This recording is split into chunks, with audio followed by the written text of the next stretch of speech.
aqui é a descrição do curso. Vocês observem aí. O nosso curso aqui, as nossas aulas, nossas 5 aulas, elas vão servir para expor princípios fundamentais de interpretação das Escrituras. Nós temos que lembrar que hermenêutica não é uma matéria, não é uma ciência que se aplica só às Escrituras.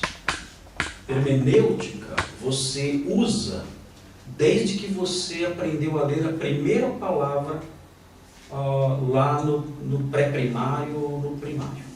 Hermenêutica é uma ciência, em certo sentido, embutida em nós. Nós nascemos e nós crescemos com um mecanismo hermenêutico embutido em nós. Quando você leu a primeira palavra que a professorinha lá da escola ensinou para você, naquele exato momento você realizou o seu primeiro exercício de hermenêutica. Você juntou G-A, você até falou as palavras, você até falou as letras. G-A, G. Você viu T-O, to, gato.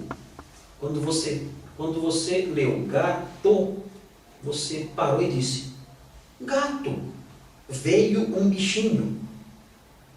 A imagem mental de um animalzinho veio na sua cabeça. Na hora que você falou gato, você fez hermenêutica. O que você fez? Você atribuiu a sinais gráficos um significado. Gato. Quem falou que G-A-T-O é um bichinho? Ninguém te ensinou a fazer hermenêutica. Você já veio com mecanismos dentro de você, né, que o capacitaram a atribuir sentido àqueles rabisquinhos que você fez lá, o que a professora fez na lousa. Então, hermenêutica você usa o tempo todo, sempre que você está diante de um sinal gráfico, quando você atribui significado àquilo. Né? Lendo jornal, você faz hermenêutica. Lendo placas de trânsito, você faz hermenêutica, graças a Deus, alguns não fazem, mas a maioria tem feito. Né? Quando você lê uma revista, você faz hermenêutica. Você lê um outdoor, você faz hermenêutica. O tempo todo você faz hermenêutica. Então, esses princípios aqui são princípios fundamentais que se aplicam a qualquer coisa, mas alguns deles têm uma relação mais intensa com as Escrituras. Há coisas, há elementos, regras, normas de interpretação que no trato com a Bíblia adquirem um contorno mais forte, um contorno mais nítido, que são mais necessários no caso da interpretação bíblica. Eles se revestem de uma importância crucial para a compreensão do texto. Outros não. Outros são princípios que você vai aplicar em qualquer coisa que você lê. Okay? Então, esses princípios fundamentais de interpretação das Escrituras, e o que é muito importante aqui, porque isso faz toda a diferença quando você está lendo certo tipo de literatura. Né? O modo como esses princípios se aplicam aos diferentes modelos literários. Porque aquilo que o estilo literário que um escritor se propõe a produzir vai refletir no modo como ele deve ser lido. Eu não posso ler poesia do jeito que eu leio uma petição jurídica. Eu não posso ler a poesia do modo como eu leio história, como você mencionou agora. Então eu tenho que compreender essas diferenças. O que é isso aqui? Não, isso aqui é uma poesia. Eu não posso olhar para isso da mesma forma como eu olho para uma história. Isso aqui é uma literatura sapiencial. Ela tem algumas características próprias que devem ser levadas em conta na sua compreensão, características que um registro histórico não tem. É próprio do autor usar esse modelo aqui e querer ser entendido dessa forma, diferente de um escritor que produziu um livro histórico. Então, essas coisas nós temos que compreender, as características desses modelos literários, para levarmos em conta essas características no momento que estivermos interpretando. É um universo de coisas aí que a gente tem que aprender. são os objetivos do curso? Fornecer aos alunos elementos que os capacitem a entender o significado essencial de um determinado texto e estimulá-los a fazer uso de tais elementos. E aqui é uma parte que eu não consigo nunca evitar, mostrando os resultados da nossa hermenêutica defeituosa. De onde nascem as heresias? De onde elas vêm? As heresias das seitas para-cristãs. Não tem como. Eu vou pegar um texto, vou trabalhar aquele texto de modo tendencioso, querendo ou sem querer. Existem hereges que são mal intencionados. Já existem hereges que são muito bem intencionados. Cheio. Oi? Humildes, né? Por exemplo, um herege super bem intencionado. Ário de Alexandria. Ário sonhava em preservar o monoteísmo. Não, eu quero preservar o monoteísmo. Para nós cristãos é caríssimo, eu tenho que preservá-lo. Eu vou apresentar uma cristologia que mostra a importância do Filho, que mostra a grandeza do Filho de Deus, mas que preserve ao mesmo tempo o monoteísmo. Esse é o sonho de Ário, e tanto que ele fez. Ele criou ali, ele destruiu a Trindade. É um herege. Enfim, nós vamos olhar então para fornecer esses elementos para que seja possível a compreensão do significado essencial do texto e estimular o uso disso. Muita gente passa no seminário, e eu vi isso muitas vezes. Muitas pessoas passam pelo seminário com o único objetivo: pegar o diploma e poder mostrar. Porque eles partem do pressuposto de que eles já sabem tudo. Eles chegam no seminário, eu não estou exagerando, eles chegam no seminário dizendo: bom, agora não há nada que vocês possam acrescentar aos grandes tesouros do meu conhecimento. Os professores não poderão de modo nenhum acrescentar qualquer coisa ao meu sistema teológico, que ele acredita que tem. E ele fica lá, simplesmente ouvindo aquelas coisas, superando, suportando cada uma delas, tirando ali uma notinha média para ver se livra logo. Ele quer se livrar das matérias. No final ele pega o diploma e tudo que ele aprendeu, ele pouco se importa, porque ele já chegou no seminário com a sua visão pronta, com as suas convicções prontas, com o seu modelo, a sua forma de pregar, a sua forma de ler, a sua forma de interpretar, prontos. Ele não precisa de nenhum acréscimo. E ele passa o curso acreditando nisso, termina o curso acreditando nisso, e quando ele sai do seminário, ele faz exatamente as coisas que ele fazia antes de entrar no seminário. Do mesmo jeito. Prega do mesmo jeito, interpreta do mesmo jeito, não acrescenta nada para ele. Porque o sistema dele é perfeito. E ele sai até criticando no seminário. Um monte de besteira, discorda disso, discorda daquilo, e sai fazendo as tragédias que estive por aí. Então o objetivo é que vocês façam uso desses elementos. Utilizem isso. Utilizem. Aspectos aplicativos, relacionados à homilética, que a gente eventualmente vai tocar nisso, usem isso. Estou interpretando um texto. Leva em conta os princípios aprendidos. Leve realmente em conta os princípios aprendidos. Porque queremos fazer o quê? Não queremos transmitir as nossas ideias. Nós queremos transmitir a verdade. Queremos transmitir a verdade revelada. O que o Espírito Santo quis dizer. Isso para nós é ouro. E se isso me ajuda a descobrir essas pepitas, se isso me ajuda a garimpar melhor e a obter pepitas maiores, gente do céu, é tudo que eu quero. Eu não quero que a igreja aprenda com as minhas percepções pessoais. Eu não quero que a igreja aprenda com os meus talentos ilusórios. Não, eu quero que ela aprenda com aquilo que Deus deu a ela. E se eu tenho ferramentas para expor isso que Deus deu a ela, para ela, eu vou usar isso com toda alegria, felicidade, com todo afinco, com todo empenho. É isso que é importante. Temos que ter humildade. Nós temos muito que aprender. E temos que aprender e usar, porque a hermenêutica defeituosa traz resultados destruidores. E aqui estamos falando de resultados danosos. Quando eu falo de resultados danosos, não são só conceitos escritos em livros. Esse é um resultado ruim. Conceitos errados escritos em livros. Mas o problema maior é quando esses resultados errados estão escritos em vidas. Acabando com o futuro de jovens, acabando com casamentos, acabando com a conduta das pessoas, acabando com a verdade dentro da igreja e o comportamento dentro da igreja. Tudo resultado de hermenêutica mal feita. Igrejas destruídas, lares destruídos, vidas destruídas. Esses resultados danosos não são só acadêmicos, infelizmente. Pelo contrário. Muito além de resultados danosos acadêmicos, existem resultados danosos vivenciais, que acabam com a vida das pessoas. Olha, gente, nós temos, acredito no que eu vou dizer para vocês, nós temos o potencial de acabar com vidas em meia hora.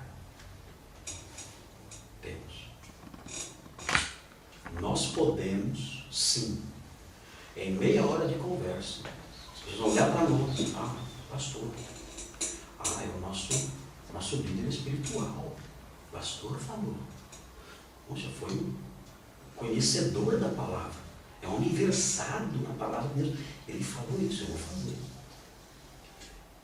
E você, por dizer algo que você achou, por não entender o texto bíblico ou atribuir ao texto que você acha que é certo, por ser desmazelado nessa questão, você destrói uma vida para sempre, de forma, muitas vezes, eu já vi.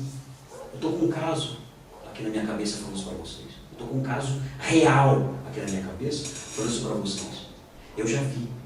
Vidas são destruídas de forma irremediável. Não tem mais jeito. Não tem. Eu tenho que dizer para a pessoa, olha, desculpe, mas o que você fez sob essa orientação não tem mais solução, não tem mais jeito, não tem. Esse passo que você deu, por causa dessa orientação errada, esse passo não tem retorno. Não tem como desfazer isso. Lamento muito. Nós temos esse potencial. Então, hermenêutica para nós é uma ferramenta até de proteção para os outros. Eu vou dizer com segurança, com certeza tranquilo, não, eu sei o que significa isso aqui. Faça isso, porque é exatamente isso que essa Sagrada Escritura diz. É isso aqui. Eu estou tranquilo, eu estou protegido, sabendo que o que eu estou fazendo, eu estou dizendo é verdadeiro, e a pessoa que está sob meu cuidado está sendo protegida também. Algumas vezes eu disse para os meus alunos, quando eu via eles desmazelados lá no seminário, eu dizia assim para eles, olha, eu tenho 3 filhas. Eu dizia para eles, disse isso umas 2 vezes, meus alunos. Tenho 3 filhas. Eu quero que Deus tenha misericórdia delas e livre essas minhas 3 filhas de um dia terem um de vocês como pastor. Quero que Deus tenha misericórdia delas. Porque elas confiarem a orientação da área mais importante da vida a vocês, eu tremo só de pensar. Fico imaginando elas sendo orientadas por pessoas tão relaxadas, tão desmazeladas, tão desinteressadas como vocês. Eu tremo, Senhor, tem misericórdia, não permita que as minhas filhas tenham esses homens como pastores no dia. Tive que fazer isso algumas vezes, porque percebia que a coisa era levada de qualquer jeito, sem levar em conta, sem considerar o grande potencial que nós temos de destruir vidas. Muito bem, espero ter assustado vocês e apavorado vocês muito com isso. Na realidade, o objetivo não é esse, né? O objetivo é que vocês vejam a seriedade dessas coisas. Nós não podemos levar matérias como essa e as outras que estamos cursando aqui como mais um itemzinho no nosso currículo. Não, nós vamos trabalhar com jeito lá fora.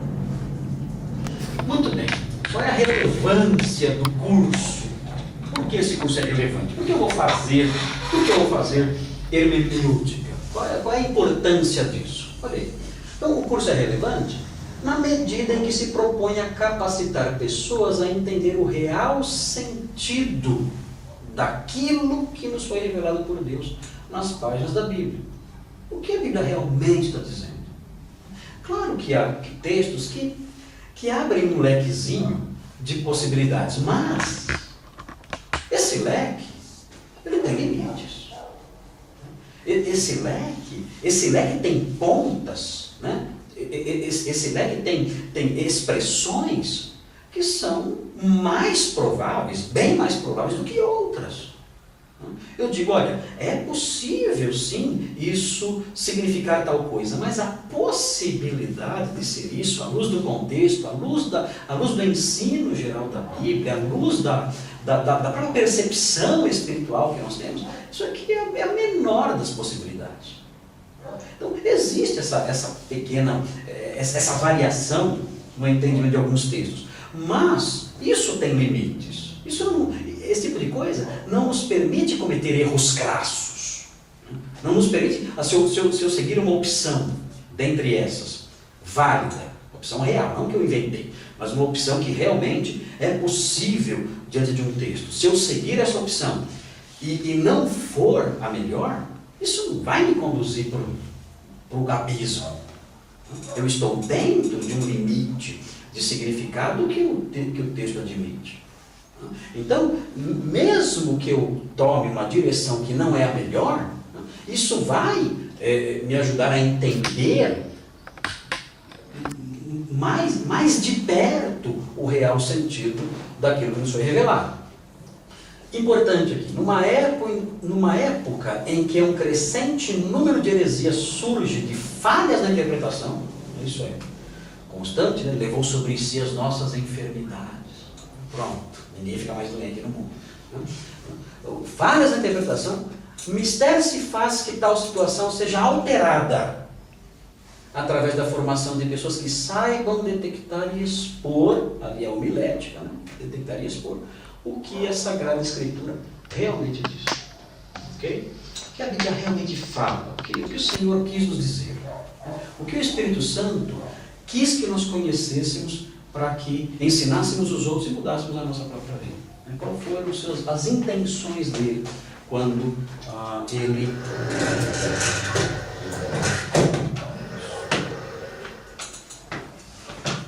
ele moveu aqueles homens? Vamos abrir um pouquinho a porta? Posso abrir um pouquinho a porta? Está calor aqui, né? Esse não pode abrir, seu Nelson. Não, eu digo em cima. Está aberto. Está aberto. Muito bem. Tudo bem até aqui? Sim. Reações? Comentários? João, o que você acha? Concordo plenamente. Já cheira mal. O que vocês acham dessas coisas que foram ditas? Conversa de professor? Isso tem realmente reflexos no mundo real? Eu estive lendo aquele livro do Arte Expositiva de João Calvino, e ele até menciona um exemplo lá bem grosseiro, assim, que as pessoas de Genebra, né, os que se diziam cristãos, eles faziam uma perversidade por entender que comunhão com os santos, então era comunhão com a esposa do outro. Então podia ter comunhão. É aquele negócio do pastor pedreiro, vai e adultera. Toma a mulher amada do seu amigo e adultera. Uma coisa importante é lobos misturados com ovelhas. Lobos mal intencionados. Existem pessoas que buscam na Escritura base para seus erros. Existem pessoas. Isso aí, esse tipo de prática é descarada, muitas vezes. E o que é pior, não é só a desonestidade com o texto. É você trazer o livro santo como seu cúmplice para o mal. Você dizer, olha, a Bíblia e o Senhor Deus estão comigo nisso. Eu tenho o amparo e tenho o apoio do Espírito Santo de Deus na sua palavra para fazer essa maldade que estou fazendo.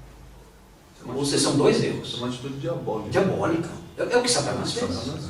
Satanás agiu assim, ele usou a Escritura dizendo, a Escritura está do meu lado, Jesus. Jesus, a Escritura me apoia.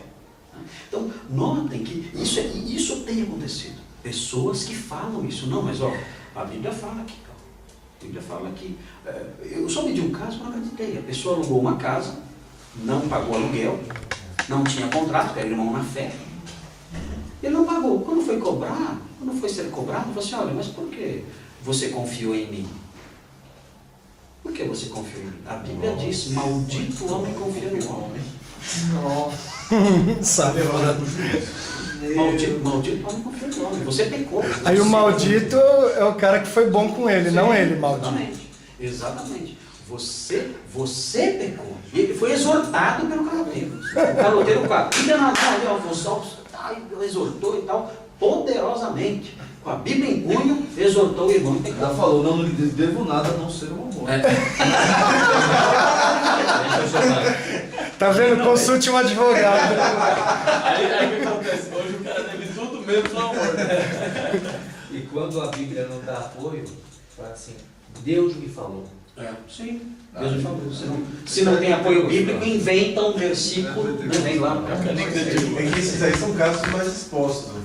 Mais extremos. São bem extremos. O problema é a gente conseguir pegar isso aí e contextualizar no nosso ambiente mesmo. De pequenas falhas, às vezes, de vírgulas mal colocadas, que a gente coloca na hora que a gente vai expor a Bíblia. Isso me preocupa mais. Sim, quando vai pregar. Sim. Quando vai pregar, dizer coisas que o texto não está dizendo. Exato. Para isso é necessária hermenêutica, para isso é necessário debruçar-se sobre comentários bíblicos. Essa geração aqui, que está aqui na sala, né, a minha teve algumas desculpinhas no começo, agora não tem mais. Né? A minha teve algumas desculpinhas no começo, agora não. No começo, quando eu comecei meu curso de teologia, foi em 83, nós não tínhamos nada, tínhamos muito pouco. Né? O meu avô, coitado, ele estudava, ele tinha a Bíblia, e ele tinha uma revistinha chamada Pontos Salientes.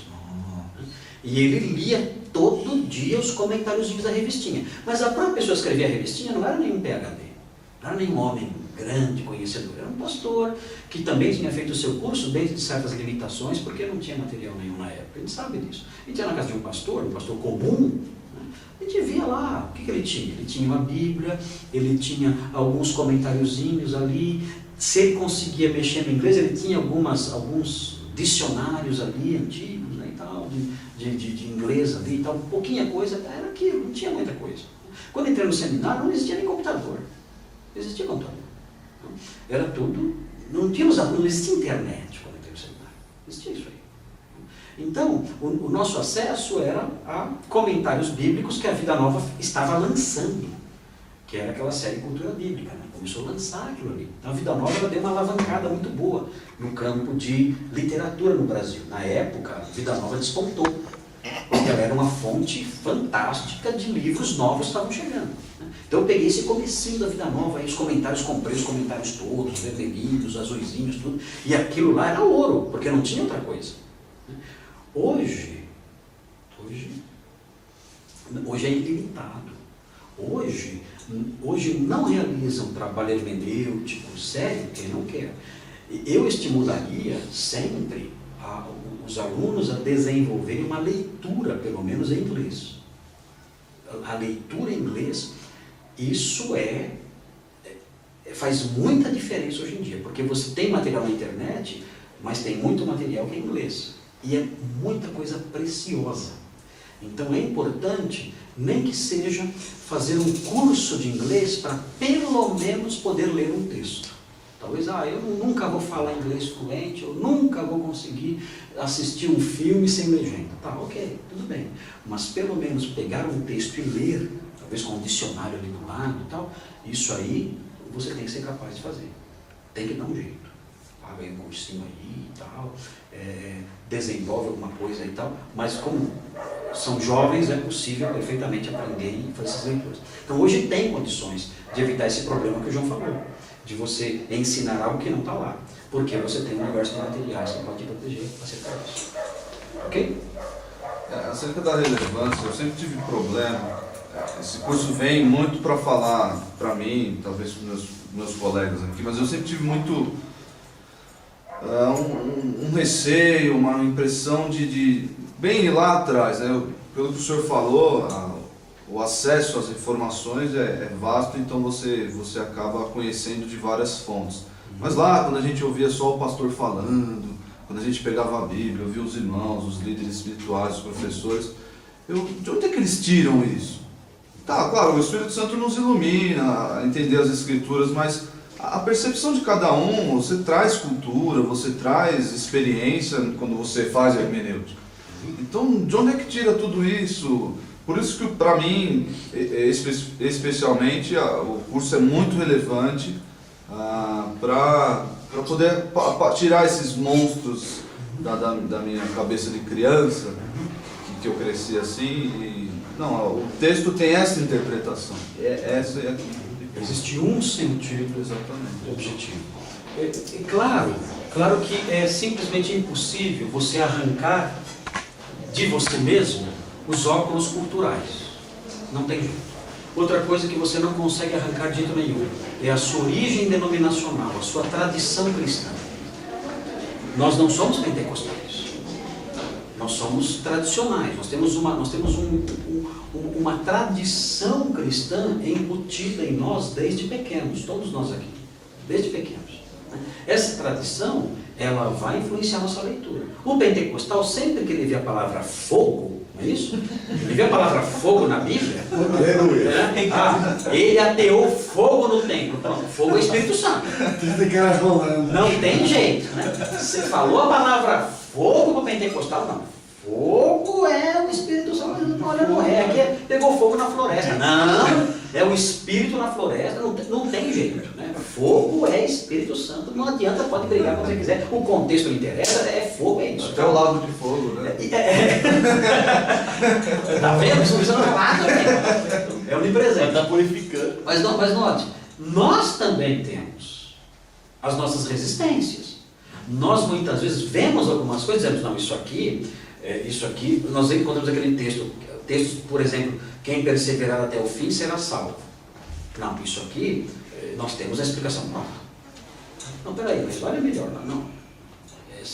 Perder a salvação não perde. Isso eu tenho certeza. Então, vamos tentar explicar o texto a partir dessa compreensão tradicional que nós temos.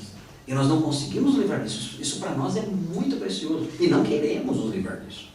Então nós vamos nos aproximar do texto, às vezes até reduzindo alguns problemas sérios. Às vezes até tratando alguns problemas que realmente pegam, tentando dar uma chatadinha nele. Quando na realidade, às vezes o melhor é dizer, olha, realmente temos um problema aqui que eu não consigo solucionar plenamente. Eu acho que, levando em conta o ensino geral da Bíblia, a melhor visão é essa aqui. Mas essa visão aqui, ela esbarra nessa linguagem. Ela esbarra no significado dessa palavra. Não é uma interpretação que se encaixa bonitinho, que nem as pecinhas do Lego lá. Né? Você tem, encaixou, que bonitinho. Não. Eu sinto que eu tive que dar uma lixadinha. Eu sinto que eu tive que dar uma desgastadinha aqui para encaixar no meu sistema. Então, nós não conseguimos nos livrar disso. Nós não conseguimos. A verdade é a seguinte, nós não temos como criar um sistema teológico a partir da hermenêutica totalmente livre. Não temos.